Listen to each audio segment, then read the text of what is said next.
امام جعفر صادق رضی اللہ تعالیٰ عنہ سے ایک شخص نے پوچھا حضور میں دین کی خدمت کرنا چاہتا ہوں، تبلیغ کرنا چاہتا ہوں، کوئی طریقہ بتائیے۔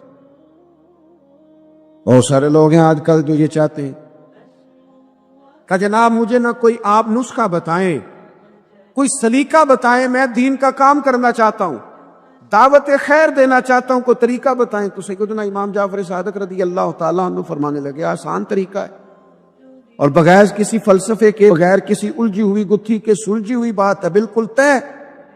تو دین کی تبلیغ کرنا چاہتا ہے؟ اس نے کہا ہاں۔ تو فرمانے لگے بڑا آسان نسخہ ہے، اگر تو دین پھیلانا چاہتا ہے، تبلیغ کرنا چاہتا ہے، تو دین پر عمل کرنا شروع کر دے۔ عمل کے بڑے اثرات ہوتے ہیں۔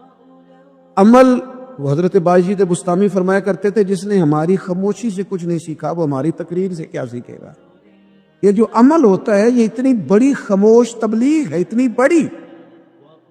امام جعفر صادق فرمانے لگے تو عمل کر، وہ تیرا عمل کرنا۔ آپ پڑھیں گھر میں نماز، آپ کے بچوں کو شوق ہو جائے گا۔ آپ کھولیں گھر میں قرآن مجید، آپ کے بچوں کا دل لگ جائے گا۔ آپ بیٹھے تسبیح لے کے کہ آج میں نے آدھا گھنٹہ محبوب کی بارگاہ میں درود و سلام عرض کرنا ہے، بچوں کی طبیعت لگ جائے۔ عمل جو ہوتا ہے اس کا فیض بٹتا ہے، نیکی میں آگے بڑھنے کی جد و جہد، کوشش کرنا کہ میں ذرا خیر کے کام میں آگے نکلوں۔ کیا کہا حضرت عمر نے؟ کبھی ہم سنتے ہیں باتیں، کبھی اس کی گہرائی میں اترو نا۔ سیدنا فاروق اعظم فرماتے میری ساری عمر دوڑ لگی رہی کہ میں ابو بکر صدیق سے نیکیوں میں آگے نکل رہا، ساری زندگی میری دوڑ رہی، جد و جہد رہی کہ میں ابو بکر صدیق سے آگے۔ 2.5% زکوٰۃ ہے۔ عمر کہتے ہیں میں 50% لے کے آیا تھا، لیکن میں 50% پہ پہنچا تھا تو ابو بکر 100% پہ پہنچ گئے تھے، وہ سارا ہی لے آئے تھے۔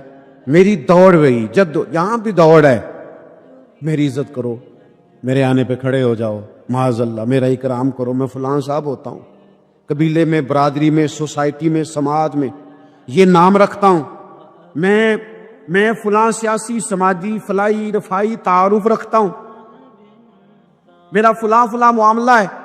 یہ اس مزاج میں دوڑ لگ گئی، اس طبیعت کی دوڑ لگ گئی، مجھے بھی مانا جائے، مجھے بھی گنا جائے، مجھے بھی شمار کیا جائے، میرا بھی نام ہو جائے، مجھے بھی عقلوں میں رکھا جائے، قرب والوں میں میرا بھی تذکرہ کیا جائے۔ جو دوڑ ہمیں بتائی اور سکھائی گئی تھی اس دوڑ میں ہم شریک کیوں نہیں ہوتے؟ اس میں آگے کیوں نہیں نکلتے؟ وہ جو ہمیں فرمایا گیا تھا کہ تمہیں پتہ چل جائے پہلی صف کا ثواب کتنا ہے تو تم قرآن اندازی کرو، تو یہ قرآن اندازی کس دن ہونی ہے؟ یہ والی قرآن اندازی کس دن ہونی ہے؟ لیکن وہ قرآن اندازیاں تو ہو رہی ہیں عمرے کے ٹکٹ کی، اتنے عمرے کے ٹکٹ، اتنے عمرے کے، اچھی بات ہے، اس کی بھی کوئی مخالفت نہیں، لیکن جو کام جس میں آگے بڑھنا تھا، جس میں جد و جہد کرنی، جس میں دوڑنا تھا، جس میں کاوش کرنی تھی، اس میں تو ہم پیچھے ہیں۔ زندگی اتنی تیزی سے گزر رہی ہے، آپ یقین کریں پیچھے پلٹ کے دیکھتے ہیں تو پتہ ہی نہیں چلتا کتنے سال بیت گئے۔ بھی ایسے لگتا ہے کل ہی تو بھی داخل کرایا تھا گھر والوں نے اسکول میں، ابھی اگلے دن کی بات ہے دارالعلوم میں داخل ہوئے تھے اور اتنے سال بیت گئے، اتنا وقت گزر گیا۔ ہم عجیب مزاج کے لوگ ہیں، یہ چاہتے ہیں کہ ہمارے بچے بڑے ہو جائیں، یہ نہیں چاہتے کہ ہم بوڑھے ہو جائیں۔ دیکھیں اگر بچے بڑے ہوں گے تو لازمی نتیجہ ہے کہ ان کے بڑے، لیکن ہم دونوں باتوں میں اپنا مزاج رکھتے ہیں، بچے بھی بڑے چاہیے ہمیں اور ہم خود بھی اپنے آپ کو بوڑھا تسلیم کرنے کو تیار ہے۔ ماشاءاللہ جی میرا بیٹا جوان ہو گیا، تو جناب آپ کیا ہو گئے ہیں؟ آپ بھی تو بتائیں نا، آپ کہاں پہنچ گئے؟ وہ کیا دور تھا جب کہتے تھے میرے بیٹے کو میرا جوتا پورا آنے لگا ہے۔ جیسے جیسے بچے بڑے ہوتے تھے والدین کے لہجے میں ٹھہراؤ آتا تھا، ان کی 5 نمازوں کے ساتھ تہجد بھی شروع ہوتی تھی، اشراق اور چاشت بھی شروع ہوتی تھی۔ وہ چاہتے تھے کہ ہمارے بچے ہمیں زیادہ سے زیادہ خیر کرتا دیکھیں، وہ اپنے لفظوں پر، جملوں پر، زبانوں پر، انداز پر کنٹرول کرتے تھے۔ میاں بیوی ایک دوسرے سے کہتے تھے اب لڑنا نہیں ہے، بچے اثر قبول کرتے ہیں، بڑے ہو گئے، اب ہمیں ماحول اور طرح کا بنانا ہے۔ کب آگے نکلیں گے نیکیوں میں؟ کب ہم جد و جہد کریں گے؟ کب ہم یہ والا کام کریں گے کہ نہیں اب مجھے سمجھ جانا چاہیے؟ نہیں اب میرے اندر مثبت تبدیلی آنی چاہیے، نہیں اب مزاج میں حلم، بردباری، وقار، وزاداری، یہ چیزیں مجھے پیدا کرنی چاہیے. کب بچپنا ختم ہوگا؟ وہ کسی درویش نے کہا تھا نا کہ میں نے 22 سال کے بوڑھے دیکھے اور میں نے 65 سال کے بچے دیکھے. کہا جناب کیا معنی؟ کہنے لگے معنی یہ ہے کہ بزرگی سمجھ کے ساتھ ہوتی ہے، عمر کے ساتھ تھوڑی ہوتی ہے. وہ تو سمجھ کے ساتھ ہے، جس دور میں سمجھ آ گئی، شعور آ گیا، سمجھ گئے بات کو. ورنہ بعض لوگ معذرت کے ساتھ بعض لوگ ساری زندگی سمجھدار ہونے کو تیار ہی نہیں ہے. وہ کچھ ایسی باتیں کرتے ہیں جو ان کے منصب سے میچ ہی نہیں کرتی، ان کے سٹیٹس کے ساتھ وہ اٹیچ نہیں ہوتی. بھئی یہ بات آپ کو نہیں کرنی چاہیے تھی، آپ کا معیار یہ نہیں تھا، معیار بلند ہے آپ کا، آپ اپنے سٹیٹس کے حساب سے بات کریں گے. تو میرے عزیز آگے پڑھا جائے. اب تو کئی ہمارے کلاس فیلو چلے گئے، کئی ساتھ رہنے والے چلے گئے، کئیوں کو ہم دیکھتے ہیں وہ کہتے ہیں یار مہینوں ہو گئے چارپائی پہ پڑے، ملاقاتیں ادھوری رہ گئی ہیں، کئی باتیں ضروری رہ گئی ہیں، کئی لوگ رخصت ہو گئے. تو کیا ہم کب کس وقت ہم عبرت پکڑیں؟ بچوں کر کے جنازہ پڑھ کے آ گئے تو صرف اسی کا ہونا تھا، قبر میں فاتح پڑھ کے آ گئے تو صرف اسی کو دفن ہونا تھا، کسی کی کل خانی میں چیلوں میں شرکت کر کے آ گئے، کسی کی ہونی تھی میری ہونی نہیں ہے. اپنے اعمال میں پختگی لائی جائے، آگے بڑھا جائے. حضرت جابر ابن عبداللہ رضی اللہ تعالیٰ عنہ فرماتے میں نے میدان احد میں ایک صحابی کو دیکھا کھجور کھا رہے تھے. کتنا ٹائم لگتا ہے کھجور کھانے میں؟ گوشت کی بھری ہوئی پلیٹ نہیں تھی ان کے سامنے کہ ساری خالی ہونے میں دیر لگے. کھجور کھا رہے تھے، بخاری شریف ہے. اور کھجور کھاتے کھاتے کریم محبوب علیہ السلام کی عالی مرتبت بارگاہ میں عرض گزار ہوئے یا رسول اللہ اگر آج میں شہید ہو جاؤں تو کہاں جاؤں گا؟ تو حضور نے فرمایا جنت میں. حضرت جابر ابن عبداللہ فرماتے ہیں وہ بات انہوں نے سنی تو وہ جو کھجور کھا رہے تھے وہ باقی کی منہ سے نکال دی. کیا معنی؟ کہیں کھجور کھاتے کھاتے دیر نہ ہو جائے، کہیں دیر نہ ہو جائے. وہ کھجور نکال دی اور میدان میں اترے اور وہ لڑے اور انہوں نے جد و جہد کی اور وہ اسلام کا نام لے کر ڈٹ گئے، رسول اللہ صلی اللہ تعالی علیہ وسلم کے پیغام پر کھڑے ہو گئے. اللہ نے انہیں شہادت عطا کر دی. انہوں نے کھجور کھانے کا وقت بھی انتظار نہیں کیا کہ کہیں لیٹ نہ ہو جائے. کیا معنی ہے؟ کھجور کھانے سے پہلے پہلے اللہ نے انہیں جنت عطا فرما دی. اوہو ہمارا تو جناب وہ میرا پروگرام بن گیا، بس میں حج کر رہا ہوں، پھر اس کے بعد میں نے ولی اللہ ہو جانا. بھائی یہ بچوں کی شادی ہو جائے، تھوڑے سے کام ہے، میں پھر مسجد نہیں ہوں. بھائی دلی تو بڑی دور ہے، دلی دور ہے. یہ آپ جو باتیں سنا رہے ہیں یہ تو لمبی ساری بات ہے، یہ تو کام شروع کر دینا چاہیے تھا، اس پر تو عمل شروع کر دینا. روکا کس نے؟ آپ بچوں کے بیاہ بھی کریں لیکن ساتھ حضور کی بارگاہ میں درود و سلام بھی پیش کریں. آپ ڈیوٹی پہ بھی جائیں، رزق حلال بھی کمائیں، پر اگر رب توفیق دینا تو سویرے اٹھ کے ایک سپارہ قرآن مجید کا تلاوت بھی فرمائیں. اپنے آپ کو آراستہ پیراستہ کریں، نیکیوں کے ساتھ جد و جہد کریں. اگر اللہ تبارک و تعالیٰ نے رزق حلال دیا ہے، اللہ کی راہ میں خیر کے ساتھ بانٹنا ہے، پھر اس میں جلدی کریں، پھر دیر نہ کریں. جوانوں جس طرح سیر کرنے کا عمر جوانی ہے نا، کھانے پینے کا عمر جوانی ہے، اور کہیں آنے جانے کا ٹائم جوانی ہے. میں سچ بتاتا ہوں عبادت کرنے کا ٹائم بھی جوانی ہے، دین کی نوکری کرنے کا وقت بھی جوانی ہے، ذکر کرنے کا ٹائم بھی جوانی کا ہے، درود و سلام عرض کرنے کا ٹائم بھی، کعبۃ اللہ کے پھیرے کا مزہ بھی جوانی میں، اور حضور کی محبت میں رونے کا مزہ بھی جوانی میں، ان کا نام لے لے کے جینے کا مزہ بھی جوانی میں، ان کے تذکروں کا مزہ بھی جوانی میں. عشق لگا سی کھیڈاں کھیڑ دینوں تے مینوں کھیڈاں بھل گئیاں، میں کجل پایا سی یار دے ویکھنے نو، پھر او دی یاد وچ روندیاں ہی ڈل گئیاں. حیدر شاہ اس گلی کدے نہ رول دی، پر ہن تے رول دی میں رول گئیاں. یہ مزہ بھی جوانی. دیر نہ کرے، وقت ضائع نہ کرے، ادھر ادھر نہ گزارے. او جناب او دوست و نوجوان، او بیٹے آپ یہاں کیوں کھڑے ہیں؟ کہتے ہیں میں ٹائم پاس کر رہا ہوں. وہ میں نے کہا وہ ٹائم کدھر سے آیا جو پاس کرنا پڑا؟ ایک دوست مجھے کہنے لگے میں بور ہوتا ہوں. میں نے کہا یار اس کے لیے بھی تو ٹائم چاہیے نا. ہمارے پاس تو بور ہونے کا بھی ٹائم کوئی نہیں. اللہ ہمیں معاف کرے، وہ کدھر سے لائیں؟ اس کے لیے بھی تو ٹائم چاہیے. لیکن ہم چونکہ فارغ بڑے ہیں اور کوئی کچھ کام نہیں کرتے، کچھ توجہ نہیں کرتے، کچھ انہماک نہیں ہے، کچھ ذوق نہیں ہے، اور جو کام نہیں کرنے والے وہ مجھ سے پوچھتے. ایک صاحب کہنے لگے آپ کا سٹیٹس کس پیج پہ ہوتا ہے؟ میں نے کہا مجھے لگانا ہی نہیں آتا. لیکن نا ٹائم نکالنا پڑتا ہے نا سیکھنے سکھانے کو بھی. تو میری رائے یہ ہے جتنی دیر یہ کام کرنا ہے اتنی دیر حضور کی سیرت کا کوئی باب کیوں نہ پڑھے، اتنی دیر خیر کے کسی کام میں جد و جہد کیوں نہ کرے. لیکن پتہ نہیں کہاں الجھ گئے لوگ، وہ کہاں علم کے ذائقے، وہ کہاں محبت کی باتیں، وہ کہاں لوگوں کا خیر تقسیم کرنا. تو ہم نے کرنا یہ ہے آج کی اس نشست میں جو ہم نے سیکھا کہ ہم نے جلدی سے خیر جمع کر. اب ہم نے کوشش کرنی ہے کہ زیادہ سے زیادہ نیکیاں شام کو ہمارے دامن میں ہوں. اور جس طرح لوگ رات کو سونے سے پہلے نوٹ نہیں گنتے، پورے کرتے آج بچت کیا ہوئی، آج خرچ کیا ہوا، آج آمدن کتنی ہوئی، کل میری آمدن کتنی ہے، اس میں میری بچت کتنی ہے. اس طرح رات کو خیر جمع کر کے سونا ہے، کچھ نہ کچھ نیکیاں جمع. صحابہ فرماتے ہیں ہم نے نا عصر کی نماز پڑھی نبی پاک علیہ السلام کے ساتھ، تو پہلا موقع ہم نے دیکھا کہ نماز مکمل کر کے نا سلام پھیر کے تو محبوب تیزی سے اٹھے اور جلدی سے گھر تشریف لے گئے. یہ انفرادی بات تھی ہمارے لیے، ہم نے ایسے کبھی دیکھا نہیں تھا. اور تھوڑی ہی دیر کے بعد کریم واپس بھی تشریف لے آئے. ذہنوں میں سوال تھے کہ محبوب اتنی تیزی سے، اور کبھی روٹین میں ایسا ہوا نہیں، روز مرہ نہیں یہ معمول. جلدی سے سرکار تشریف لے گئے، تشریف لے بھی آئے.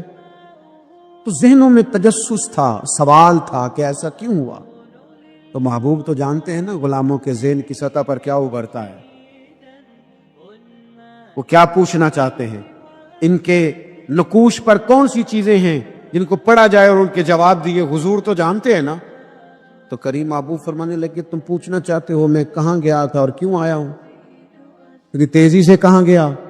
حضور فرمانے لگے میں گھر گیا تھا، کاشانہ اقدس میں گیا تھا، کچھ سونا آیا تھا مال غنیمت کا، میں نے سارا بانٹ دیا تو ایک ٹکڑا سونے کا باقی بچ گیا تھا. نماز پڑھی تو مجھے خیال آیا اوہ وہ تو ابھی بھی میرے گھر میں پڑا.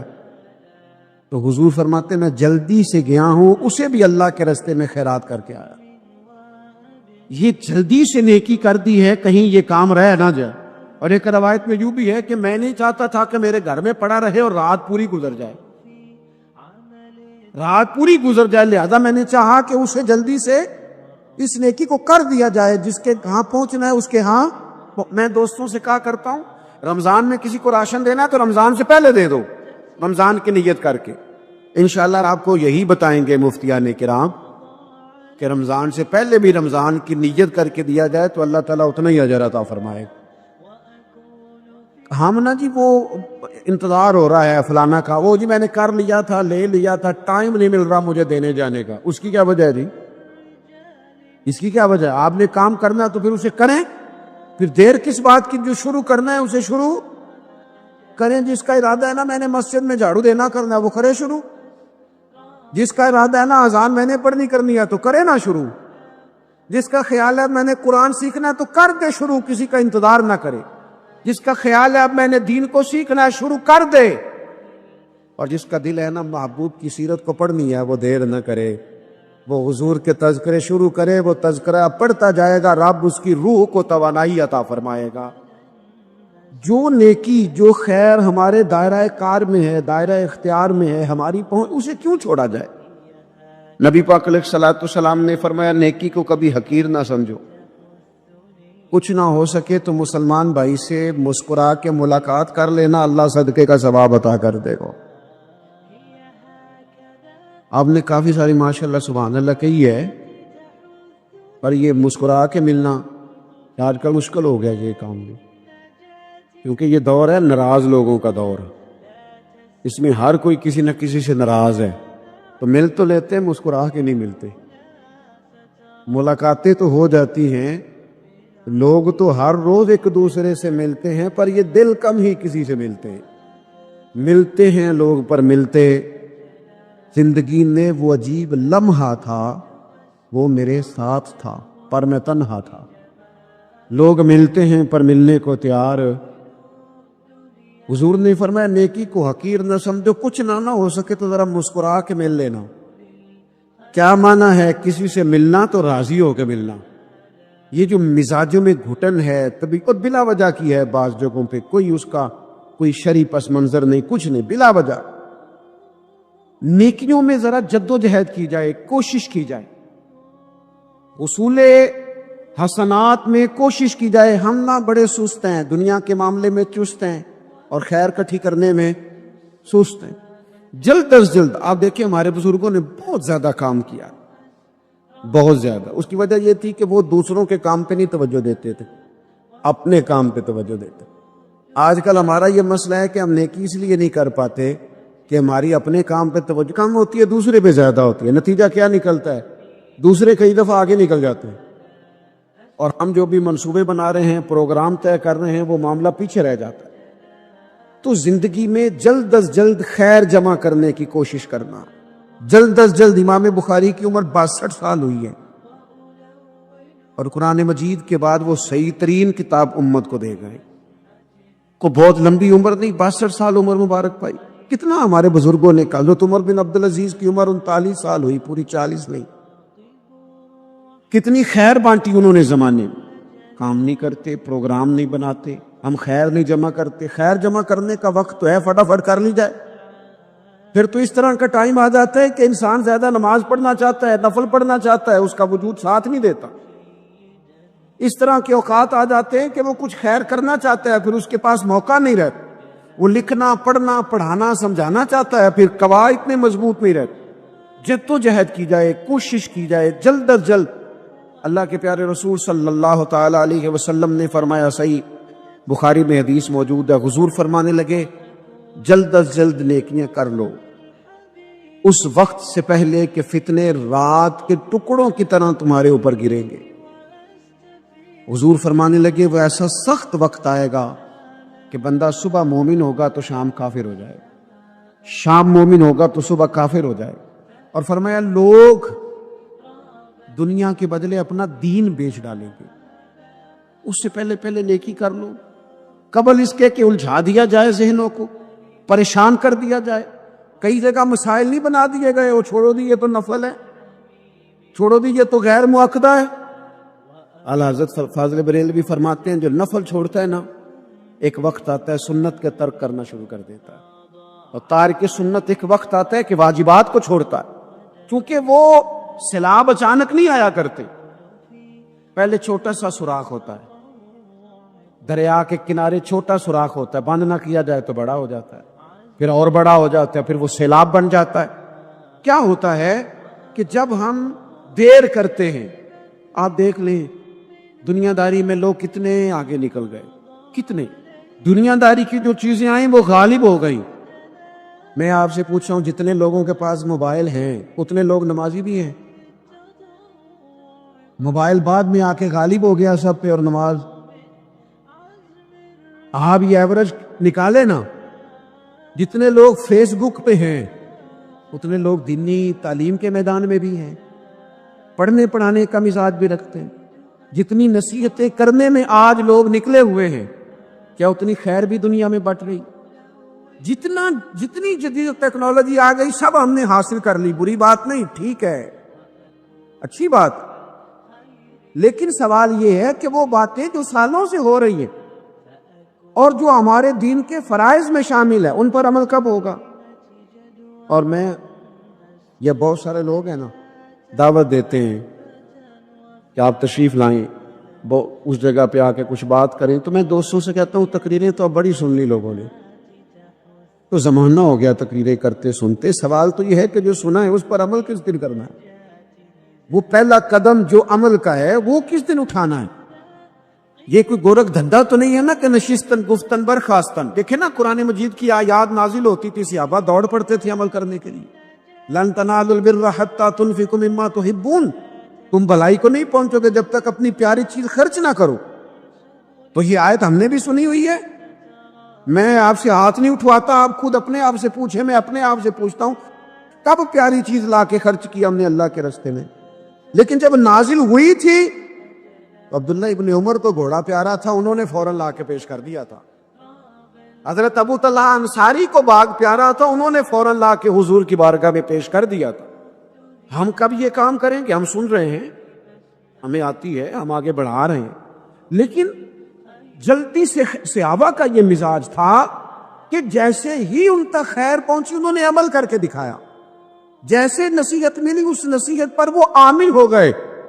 ایک بڑی نیک خاتون ہے، پاک باز ہے، حضور علیہ السلام کی بارگاہ میں حاضر ہے، تو انہوں نے صرف اتنا لفظ کہہ دیا کہ یہ فلانی بی بی کا قد چھوٹا ہے، حالانکہ یہ کوئی بڑی بات نہیں، لوگ کہہ دیتے ہیں، اور ہمارے ہاں تو جب کوئی تنقید کرنے پہ آتا ہے تو جو من میں آتا ہے کہہ دیتا ہے، یہ جی اس بی بی کا قد چھوٹا ہے، اتنے لفظ کہہ دیے۔ تو نبی اکرم صلی اللہ تعالی علیہ وسلم نے فرمایا یہ جو تم نے بات کی ہے نا، اگر تمہارے یہ جملے میں میٹھے پانی والے سمندر میں ڈال دوں تو وہ سمندر کڑوا ہو جائے گا۔ تم نے کسی پر تنقید کی، کسی کے قد پر اعتراض کیا، یہ تعلیم امت کے لیے حضور نے بات ارشاد فرمائی، ورنہ وہ خاتون ان کی تو بڑی عظمت ہے، لیکن رسول اللہ صلی اللہ تعالی علیہ وسلم نے ہمیں بتایا، ہمیں سمجھایا، ہمیں سکھایا کہ تم اپنے بول کی وجہ سے، اپنے لفظوں کی وجہ سے اپنی نیکیاں ضائع نہ کر بیٹھنا، دعوے نہ کرتے پھرنا زندگی میں کہ میں نے یہ کر دیا، میں نے وہ کر دیا، میں نے بڑے انقلاب برپا کر دیے، اور یہ اللہ کا فضل ہے جی، اللہ نے بڑی توفیق دیا جی، ڈیرے پہ بڑے لوگ روٹی کھاتے ہیں جی، دسترخوان میں نے لگایا ہوا ہے جی، فلانے کے ساتھ بھی میں، او بس کر یار، تو کسی کو کیا دے سکتا ہے، یہ دیکھ تو دینے والا تو کریم رب ہے، تو 100 کو دے کے 200 کو دے کے بتاتا ہے، وہ پتہ نہیں کس کس کو عطا فرماتا ہے۔ حضرت ابراہیم خلیل علیہ السلام بغیر مہمان کے روٹی نہیں کھاتے تھے۔ ایک دن مہمان آیا، یہ نبیوں کی شان ہے، پیغمبروں کی شان ہے، ایک دن مہمان آیا تو فرمانے لگے بسم اللہ پڑھ، وہ کسی اور نظریے کا تھا، نہ پڑھ سکا، فرمانے لگے جا کہیں اور روٹی کھا لے، اگر نہیں پڑھتا تو اٹھ کے چلا گیا، تو رب کریم نے فرمایا خلیل کتنی عمر ہو گئی اس بندے کی، مالک بوڑھا ہو گیا ہے، فرمایا اس نے کبھی میرا نام نہیں لیا، میں نے تو ٹکر کبھی بند نہیں کیا، میں نے تو نہیں کبھی بند کیا، میں تو دیتا ہوں، عطا کرتا ہوں۔ یہاں لوگ کہتے ہیں جا تیری تنخواہ کاٹی گئی، یہاں لوگ کہتے ہیں جا تیرے اتنے دن کے فلاں معاملات ختم ہو گئے، جا نکل ادھر سے، میں دیکھتا ہوں کون تجھے روٹی پہ رکھتا ہوں، بس کر، واللہ خیر الرازقین، رزق دینے والا اور بہتر دینے والا میرا رب کریم ہے۔ اس لیے بڑے جملے نہیں، میرے نبی اکرم صلی اللہ تعالی علیہ وسلم نے فرمایا بے شک بڑے بول اور پوری عادتیں تمہارے نیک اعمال کو اس طرح بگاڑ دیتی ہیں جس طرح سرکہ شہد کو بگاڑ دیتا ہے۔ لہذا میرے دوستو، عمل کرنا ہے پھر اسے چھپانا ہے، کیونکہ جس چیز کو بندہ چھپاتا ہے نا اسے قیمتی سمجھتا ہے۔ میرا دل کرتا ہے نا یہ بات روز کروں، مجھے پیاری بڑی لگتی ہے، روز کروں یہ بات۔ پاک رسول کی پاک اولاد، عزت والے نبی کا عزت والا گھرانہ، امام زین العابدین، اتنے اتنے موٹے موٹے پشت پر نشان تھے، موٹے موٹے، غسل دیا جا رہا تھا تو ساری کمر موٹے موٹے داغ۔ آج کل پیر کا چہرہ بھی نورانی ہونا بڑا ضروری ہے نا، نورانی ہونا، اور حضرت بلال بھی بڑے ہی پیر ہیں، اگرچہ حبشی النسل ہیں پر بڑے پیر ہیں۔ لہذا یہ کچھ چیزیں ایسی ہیں جو لوگوں نے اپنی مرضی سے طے کر لیا، اس میں شک نہیں کہ حضور نے فرمایا ہے کہ جسے دیکھ کے رب یاد آئے وہ اللہ کا ولی ہے، لیکن صرف گورے رنگ دیکھ کے رب یاد نہیں آتا، رنگ سانولا بھی ہو پر رب کے انوار برس رہے ہوں تو رب یاد آ ہی جاتا ہے۔ اور میرے دوست یہ ذرا بات کو سمجھنا اور اسے یاد رکھنا، اتنے اتنے موٹے پشت پر نشان، غسل دیا جا رہا ہے۔ لوگوں نے بیٹے سے پوچھا یہ حضرت صاحب کو کیا ہے؟ تو والد وہاں آرام فرمائے ہیں جہاں غسل دیا جا رہا ہے۔ تو امام باقر رو پڑے، کہنے لگے میرے ابا جی نا اپنی پشت پر تھیلے رکھ کے نا اناج کے، کس کی بات کر رہا ہوں؟ حسین ابن علی کے بیٹے، کربلا میں بچنے والے میرے امام کے ایک صاحبزادے، پشت پر بوریاں رکھ کے غریبوں کے گھروں میں پہنچا کے آتے۔ وہ صاحبزادہ صاحب آپ کہاں ہوتے تھے؟ فرماتے میں کہتا تھا میں نہ دے آؤں، فرماتے تھے نہیں، اگر تو دینے چاہے گا اس غریب کا مجھے نام بھی بتانا پڑے گا جس کو میں لنگر دیتا ہوں۔ یہ میرا اور میرے رب کا راز ہے، میں اس ماڑے بندے کو رسوا کر دوں جس کی صرف بیٹی گئے، اسے رسوا کر دوں جو بیچارہ فرمایا وہ مجھے بتاتے نہیں تھے، بڑھاپے تک پشت پر بوجھ رکھ کے انہوں نے نبی پاک کی امت کے گھروں تک پہنچایا ہے۔ میرے اسا فرمایا کرتے تھے کسی کی بیٹی کی شادی کرانی ہے پھر خود نہیں شادی پہ جانا۔ حضور کیوں؟ فرمانے لگے بچی کا باپ تو موسم کے پیچھے ہی بھاگتا رہے گا، خود نہ جانا، بس ٹھیک ہے پیچھے پیچھے رہنا، سامنے نہ آنا، پیچھے۔ میرے دوست کبھی بھی کوئی بڑا بول نہیں، اس سے نیکیاں۔ اور پھر ایک اور بات، دل اگر صاف نہ ہو تو بھی مالک نیکیاں قبول نہیں کرتا۔ پاک ہوئے تے پاک ہی ملدا ہی تے بنا پاکوں پاک نہیں ملدا۔ اے سارے وجود دے تون دے نالوں ایک کو تولا ہے ٹکڑا دل دا۔ یہ جو پاکیزگی ہے نا دل کی، یہ نہ ہو تب بھی نیک اعمال اس کی بارگاہ میں قبول نہیں ہوتے۔ نیک اعمال کی قبولیت کے لیے دل کا صاف ہونا، کشادہ ہونا، کھلا ہونا، یہ بھی ضروری ہے۔ دل میں بوجھ ہو، عداوت ہو، حسد ہو، لوگوں کے لیے کینہ بھرا ہوا ہو اور اعمال قبول ہو جائیں نہ۔ اس کریم کے کچھ فیصلے ہیں، وہ اعمال کی قبولیت کے آداب بتاتا ہے۔ وہ کہتا ہے میری مرضی سے کرو گے تو میں قبول کروں گا۔ حدیث پاک آپ کو صحیح مسلم میں ملے گی۔ نبی پاک صلی اللہ تعالی علیہ وسلم فرماتے سوموار اور جمعرات والے دن لوگوں کے اعمال اللہ کی بارگاہ میں پیش کیے جاتے۔ دو مسلمانوں کے، دو بھائیوں کے اعمال رب کی بارگاہ میں پیش کیے جاتے ہیں۔ اعمال ہیں، نیک اعمال ہے، نیکی ہے، نماز ہے، روزہ ہے، حج ہے، زکوٰۃ ہے، صدقات ہے۔ وہ نیک اعمال اللہ کی بارگاہ میں جمعرات اور پیر کو پیش کیے جاتے ہیں۔ رب کریم فرماتا ہے ٹھہر دو ذرا، ان کے اعمال کو روک دو۔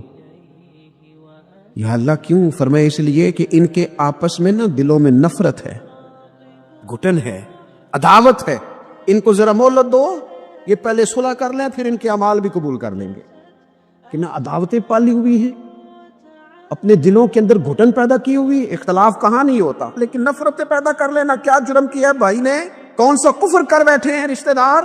کون سی ایسی بات نکل گئی ہے جو زندگی کے ناطے توڑ کے بیٹھ گئے ہم؟ رب کہتا ہے نہیں قبول ہوں گے ابھی اس کے اعمال، روک دو جب تک یہ آپس میں صلح نہ کر لے۔ مسجد میں بھی پابندی سے آؤ، فجر کی جماعت بھی نہیں جھوٹنی چاہیے، جمعے والے دن بھی وقت پہ آؤ، لیکن اگر قبولیت کرانی ہے تو 20 منٹ نکال کے نا اس رشتہ دار کے گھر بھی چلے جاؤ جس سے ناراضگی چل رہی ہے، تھوڑا سا نا ادھر بھی ایک چکر لگاؤ، اس لیے کہ وہ کہتے ہیں قبول ہی تب کرنا ہے، پہلے یہ والا کام کر۔ لیکن اندر عداوت سے بھرا ہوا ہو، سینہ بھوک سے بھرا ہوا ہو، تو پھر اس کی روشنی میں جو اعمال کیے جائیں وہ قبول نہیں ہوتے۔ قرآن مجید فرقان حمید نے ایک اور وجہ بھی بیان کی ہے، فرمایا نہیں قبول کریں گے۔ امام شافعی سے ایک بندے نے کہا میرا دل کرتا ہے میں کچھ لوگوں پر خرچ کروں پر مجھے کوئی مستحق بندہ نہیں ملتا، تو امام صاحب ہنس پڑے، کہنے لگا جی آپ ہنسے کیوں؟ فرمانے لگے تو جو کچھ اللہ نے تجھے دیا ہے تو اس کا مستحق تھا، تو حقدار تھا۔ جب رب نے تجھے بغیر حساب دیا ہے تو اللہ کے بندوں کو ٹٹولتا پھرتا ہے، تو کہتا میں پتہ کروں یہ حقدار ہے کہ نہیں، اور تو اس کے رستے میں بے حساب دے، رب بھی تجھے بے حساب ہی عطا فرمائے۔ صحابہ کرام نے کوئی کتاب نہیں لکھی تھی، اس لیے کہ قرآن کافی تھا اور حدیث، کیونکہ ان کے زمانے میں نہ جبری آئے، نہ قدری آئے، نہ رافضی آئے، نہ ناسبی آئے، نہ خارجی آئے۔ آپ کو پتہ ہے حضرت علی کے زمانے میں ایک گروہ اٹھا تھا، پورا گروہ مولا علی کے زمانے میں خارجیوں کا، بہترین کلمہ پڑھتے تھے، تگڑی نمازیں پڑھتے تھے، پر ہزاروں بندے حضرت علی نے قتل کروائے تھے۔ رش زیادہ ہوتا ہے تو غلط لوگ بھی شامل ہو جاتے ہیں۔ مجھے بتائیں کہ آپ بیج نہیں ڈالتے تو پھر بھی فصل کے ساتھ جڑی بوٹی اگاتی ہے کہ نہیں؟ تو ماحول کرنے دے، اس کو بھی آ گئی ہے تو کاٹتے کیوں؟ اس لیے کاٹی جاتی ہے کہ اصل فصل کا وہ پھر نقصان کرتی۔ تو حضرت علی نے وہ قتل کرائے، لوگ وہ کرانے پڑے ورنہ وہ خرابی کر رہے تھے۔ اب صحابہ نے کوئی کتاب نہیں لکھی، لیکن بعد میں جب حالات خراب ہوئے، جبری آئے، قدری آئے، ناسبی آئے، خارجی آئے، تو غوث پاک نے بھی کتابیں لکھی، محدث ابن الجوزی نے بھی کتابیں لکھی، شیخ شہاب الدین سہروردی کی عوارف المعارف آپ دیکھیں، تصوف والوں نے، طریقت والوں نے کتابیں لکھی، ان لوگوں کا رد لکھا۔ آج ہمارا زمانہ جب آیا ہے نا تو اس زمانے کے اندر لبرل لوگ بیٹھ گئے ہیں ٹی وی پہ، لبرلزم کا دور ہے، یہ دور اصل میں لبرلزم کا دور ہے۔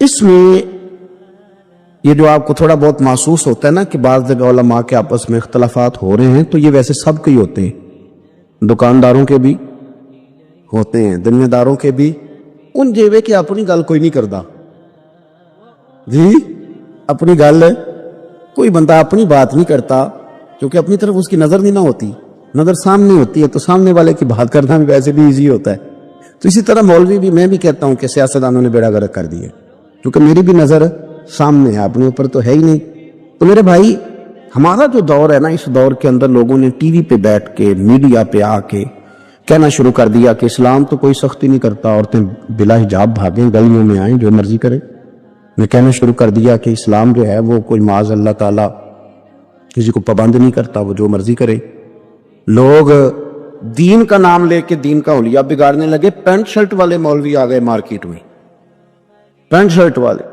بڑا حالات خراب ہونے لگے اب مجبوری ہے کہ جس طرح کا دور ہوگا جہاد بھی اسی طرح کا ہوگا سرکار نے تلوار سے جہاد کیا ہے توپ کوئی نہیں چلائی اب آپ کہیں جی آپ توپ کیوں آپ بندوق کیوں چلا رہے ہیں حضور کی سنت کے مطابق چلیں تو میرے بھائی تب تلوار سے لڑائی ہوتی تھی اب توپ سے ہوتی اب دور ہے میڈیا کا وہ میڈیا پہ اعتراض کرے گا تو اسے جواب بھی میڈیا دے گا اس کے مطابق آپ چلیں گے تو صوفیاء کو بھی یہ استعمال کرنا پڑا تو یہ باتیں آپ سمجھیں صوفیاء کا ایک ہی مقصد ہے ہمارے زمانے میں نا جو کام نہیں نہ ہو رہا وہ دین کی دعوت ہے کیوں بلا اس لیے کہ لوگ تنقید کرتے ہیں ہر بندے پہ کرتے ہیں وہ الگ بات ہے کہ میں محسوس زیادہ کر لوں آپ محسوس زیادہ کر لیں ورنہ ہر بندہ ہی تنقید کی زد میں ہر بندہ وہ جس شعبے سے بھی تعلق رکھتا ہے میرے بھائی ایک ہی مقصد ہے ساری طریقت کا وہ ہے دعوت دین دعوت بے نمازی کو نماز کی دعوت شریعت کے باغی کو شریعت کی دعوت کبھی آپ نے یہ نہیں سنا ہوگا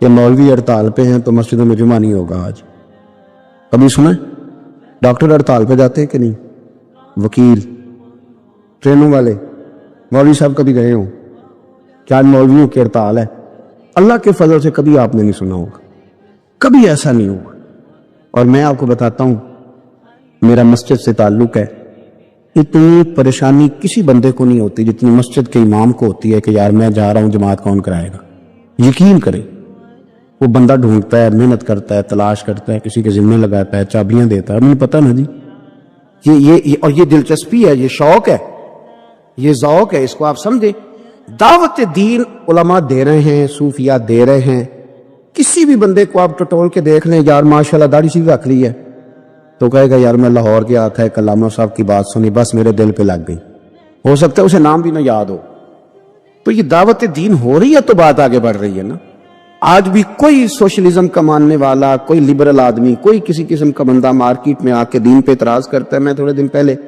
سائی والک یونیورسٹی میں گیا تو ایک بچہ کہنے لگا کہ پیر صاحب میں نے بات کرنی ہے تو آپ نے مجھے گستاخ کہنا ہے تو اگر آپ نے گستاخ ہی کہنا تو میں نہیں کرتا تو آپ بتا دیں میں نے کہا نہیں آپ بات کریں میں آپ کو گستاخ نہیں کہتا کہنے لگا کہ نبی پاک صلی اللہ علیہ وسلم کے زمانے میں غلامی ختم کیوں نہیں ہوئی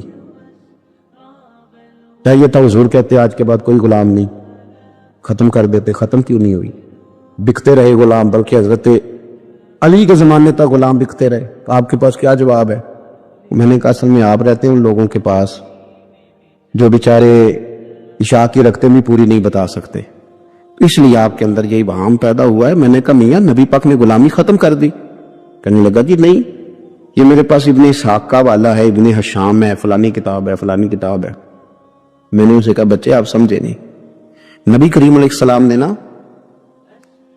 غلامی کو اتنی عزت دے دی تھی کہ غلامی رہ ہی نہیں گئی تھی غلامی رہی نہیں تو جب کسی چیز کا نام ہی ختم کر دیا جائے اس کا وہ عہدہ ہی ختم یہ جو لوگ تھوڑے سے اداروں سے انسلاک رکھتے ہیں وہ سمجھتے ہوں گے کہ سیٹ ہی اگر ختم کر دی جائے کوئی تو اس سیٹ پر جو بندے موجود بھی ہوں تو وہ سیٹ ہی نہیں سیٹ ہی کوئی نہیں حضور نے دیکھے نا حضرت ابو ذر غفاری فرماتے ہیں میں اپنے غلاموں کے بارے میں بڑا سخت تھا لوگ مثال دیتے تھے کہ اگر پھر تمہارا وہی حال کریں جو ابو ذر اپنے غلاموں کا کرتا ہے فرماتے میں جب کلمہ پڑھنے آیا تو بڑی نصیحتیں حضور نے فرمائی تو جب میں واپس جانے لگا تو ایک آواز دی میں واپس لوٹا تو فرمایا ایک بات کا خیال رکھنا یا رسول اللہ وہ کون سی فرمایا اپنے غلاموں کے ساتھ اچھا سلوک کرنا تو فرماتے میں نے فوراً عرض کی حضور کس طرح کا سلوک کروں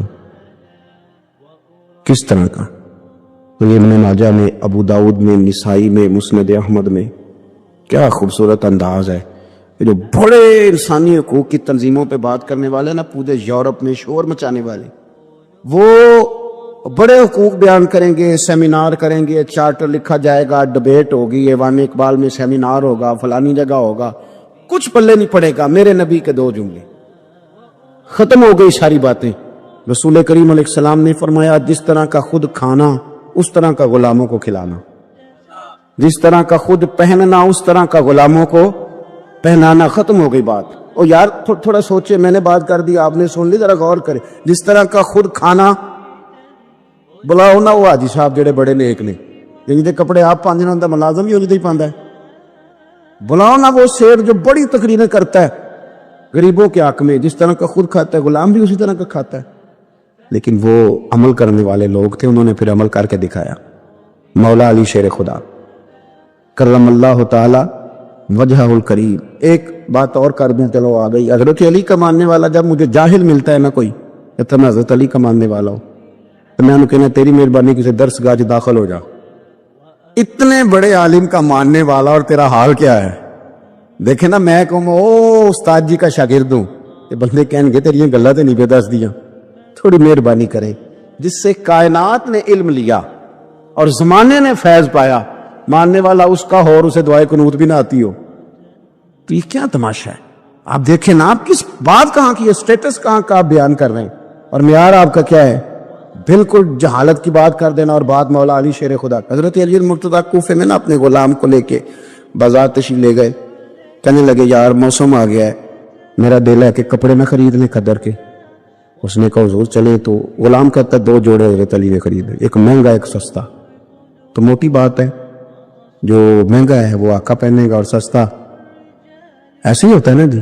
چلو اور گل کرنے ہیں سادی، جلدی سمجھے جا جائے گی۔ جدو جائیے دکاندار کو ویاہ تے کپڑے لین تے انہوں کہیدا ایک پان والے وکھا، پھر کہیدا ایک دین دوان والے وکھا۔ وہ دین دوان والے کہڑے ہوندے نے بھلا؟ جڑے پان والے نہیں ہوندے۔ دین دوان والے کہڑے ہوندے نے؟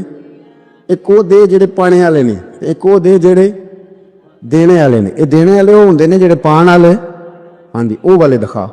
تو وہ دکاندار کے پاس جا کے حضرت مولا علی شیر خدا رضی اللہ تعالیٰ نے اس کے ساتھ بیٹھے، 2 جوڑے خریدے۔ غلام کہتا ہے جب واپس نکلے تو حضرت علی رضی اللہ تعالیٰ انہوں نے وہ 2 جوڑے، چونکہ میں غلام تھا میں نے پکڑے ہوئے تھے، سمجھ لیں کہ وہ تھیلا کپڑوں کا میرے ہاتھ میں تھا۔ فرماتے شیر خدا کا گھر آ گیا، میرا بھی غریب خانہ آ گیا، اب ہم نے جدا ہونا تھا۔ تو ڈیفینیٹ بات تھی، طے تھا کہ یہ پتلا جو ہے اور کم قیمت کا جوڑا میرا ہے۔ تو کہتے ہیں حضرت علی شیر خدا رضی اللہ تعالیٰ عنہ نے مجھے کہا کہ میرا جوڑا دے دو، تو میں نے وہ کپڑا جو مہنگا تھا وہ ان کی طرف بڑھایا، تو انہوں نے سستے کپڑے پہ ہاتھ ڈالا، فرمانے لگے یہ تیرا ہے۔ اور وہ پیر صاحب بھی ایسے کر سکتے ہیں ویسے کبھی کبھی، ہاں ان کے لیے بھی جائز ہے، کوئی منع ان کے لیے بھی منع، ہاں جی نذرانہ لینا بھی سنت ہے اور کبھی کبھی غریب مرید کو دینا بھی سنت ہے۔ یہ بھی گزرکار کے دین میں بات موجود ہے۔ بلکہ حضرت شیخ شہاب الدین سہروردی سے کسی نے کہا نذرانہ کس کو کہتے ہیں؟ فرمایا امیر سے لے لینا اور غریب کو دے دینا، اسی کا نام نذرانہ۔ حضرت مولا علی شیر خدا کے اس غلام نے جب مہنگا جوڑا اپنے پاس دیکھا اور سستا حضرت علی کی طرف دیکھا تو اس نے ایک جملہ کہا، پھر حضرت علی نے جواب دیا، یہ ہے شیر خدا کی تعویل۔ ہم نا جب بچوں کو سبق پڑھاتے ہیں نا مدارس میں تو پہلے اعتراض قائم کرتے ہیں، پھر خود اس کا جواب دیتے ہیں۔ تو 2 قسم کا جواب ہوتا ہے، ایک الزامی ہوتا ہے، ایک تحقیقی ہوتا ہے۔ کئی دفعہ ہمارے بچے مطمئن نہیں ہوتے، وہ کہتے ہیں جی میں نہیں مطمئن ہوا، جواب دوبارہ دیں۔ لیکن حضرت علی تھے نا، غلام نے اعتراض قائم کیا، اس نے ایک جملہ کہا، کہنے لگا حضور یہ سستا جوڑا مجھے دے، مہنگا آپ نے۔ فرمایا کیوں؟ کہنے لگا اس لیے کہ آپ آقا ہیں اور میں غلام ہوں۔ اب شیر خدا کا جواب سنیں شیروں والا، فرمانے لگے نہیں میاں، مہنگا تو پہن اور سستا میں پہنوں۔ کہنے لگا کیوں ہے؟ فرمانے لگے اس لیے کہ میں بوڑھا ہوں تو جوان ہے، میں بوڑھا ہوں تو جوان جو ہوتے ہیں وہ پہنے کپڑے اچھے اچھے مہنگے، میرا تو بڑھاپا ہے۔ وہ شخص کہتا ہے کہ میرے پاس اس بات کا جواب ہی کوئی نہیں تھا، کوئی جواب، اتنی بڑی بات کر دی۔ فرمانے لگے یہ مہنگا ہے، یہ جوان کوئی آدمی پہنے، میں بوڑھا ہوں میں۔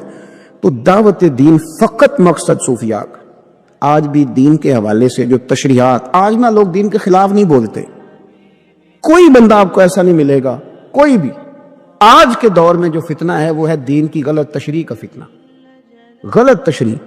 ٹی ویوں پہ لوگ بیٹھ گئے، وہ تشریحات غلط کر رہے ہیں، ہر بندہ کہے گا نبی پاک نے اپنے جی دشمنوں کو معاف کیا، آپ کہتے ہیں گستاخ کو پھانسی دینی ہے، ہر بندہ یہ، اور آیتیں پڑھ پڑھ کے سنائیں گے وَمَا أَرْسَلْنَاكَ إِلَّا رَحْمَةً لِّلْعَالَمِينَ، حالانکہ انہیں یہ نہیں پتا کہ رحمت للعالمین نبی نے فرمایا ہے کہ اگر کوئی شراب پیے گا تو ہم اسے کوڑے ماریں گے، اور حضور نے کوڑے مروائے ہیں، اپنی آنکھوں کے سامنے سرکار نے کوڑے مروائے ہیں۔ رحمت للعالمین نبی نے، جہاد کی بات آئی ہے تو فرمایا اب قتال ہوگا، اب کافروں کی گردنیں کاٹی جائیں، ہر چیز کا ایک وقت ہوتا ہے۔ غلط تشریحات، جو حضور نے اپنے بے ادب کو معاف کیا، تو میں نے کہا نبی پاک نے بے ادب کو معاف کیا، کسی صحابی نے حضور کے بے ادب کو معاف نہیں کیا۔ آپ دین کی تشریح کو سمجھے۔ اسی طرح کا معاملہ اور بہت ساری چیزوں کے ساتھ ہے، وہ کہتے ہیں جی وضاحت کے ساتھ فلانی شے کا ذکر نہیں آیا لہذا ہم کریں گے۔ پردے کے ساتھ بڑی بری حالت کر دی گئی ہے، عورتوں کا پردہ بالکل لوگوں نے، اور یہاں تک لوگ کہتے ہیں کہ جی چہرے کا پردہ ہی نہیں، دین میں تو آنکھیں نیچی کرنے کا حکم ہے۔ تو میں نے کہا ٹھیک ہے آپ آنکھیں نیچی کر لیں، کچھ کریں تو صحیح نا۔ اور مختلف قسم کی غلط تشریحات ہیں، توضیحات ہیں، کہتے ہیں جی پیر صاحب سے پردے کی کوئی ضرورت نہیں، اس لیے کہ پیر باپ کی جگہ پہ ہوتا ہے، باپ تو نہیں نہ ہوتا، جگہ پہ ہوتا ہے نا۔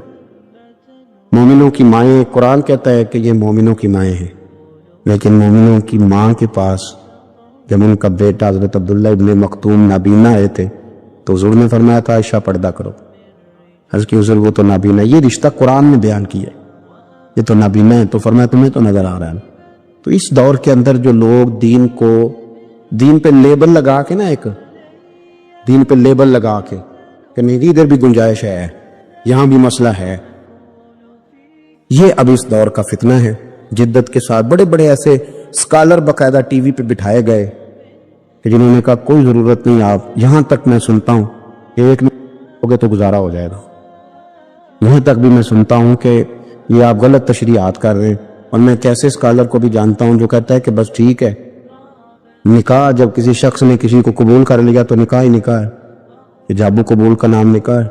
تو بڑے بڑے فتنے، بڑی بڑی آزمائشیں، اور وہ طبقات جو حاوی ہیں، جو پاورفل ہیں، جو مالدار ہیں، ان کا تسلط ہے، وہ دین کو غلط انداز میں پیش کرتے ہیں، آزاد رہنا چاہتے ہیں۔ میں بڑی دیر پہلے کا کہہ رہا ہوں، پھر کہتا ہوں، کمزور باتیں کرنی چھوڑ دیں، مایوسی کے جملے اپنی زندگی سے نکال دیں۔ ہم مسلمان ہیں، آپ بیمار ہو گئے ہیں تو یہ بھی خدا کا فضل ہے، گناہ معاف ہوں گے۔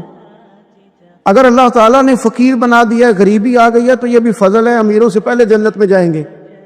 اگر اللہ تبارک و تعالیٰ نے کسی جگہ آپ کو مکان نہیں دیا اور دوسرے کو دے دیا ہے، تو آپ وہ لوگ ہیں جو عظیم سنت ادا کر رہے ہیں سیدنا بلال حبشی کی۔ اگر کسی جگہ کوئی کمزوری آ گئی ہے، کوئی پیچھے رہ گئے ہیں، تو یہ خدا کا فضل ہے۔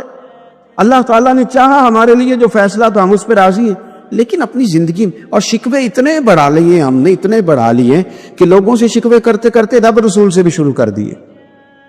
غلام بھی کبھی شکوہ کرتا ہے، آقا کا بھی شکوہ ہوتا ہے، بندہ بھی کبھی شکوہ کرتا ہے، رب کا بھی شکوہ ہوتا ہے، یہ بھی کبھی ہوتا ہے۔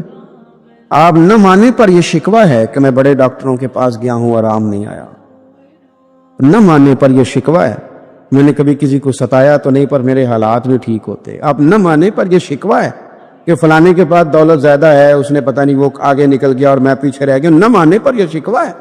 کس سے کر رہے ہو؟ رب رسول سے؟ او ہس بولے تے دی مہربانی، اساں تے لاڈ ہی لڑاونے نے۔